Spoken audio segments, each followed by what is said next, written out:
Yun guys, another tip. So kung meron kayong sasakyan or bagong sasakyan na nadadrive tas di nyo pa kabisado, then magpapagas kayo, di nyo sure kung nasan yung gas tank or saan yung lagayan ng gas or saan yung bukasan para magpapagas kayo sa gas station. Pwedeng kung di na kayo bumaba, pwedeng dito nyo na lang tingnan sa instrument cluster nyo. So tingnan nyo yung ito,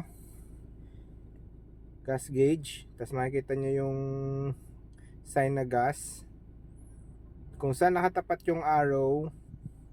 Yun guys, kung saan nakatapat yung arrow, kita nyo yung arrow na yan, ibig sabihin nandun yung gas tank.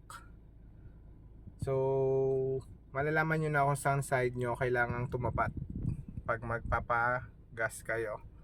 So kita nyo naman yung arrow, yun nandun.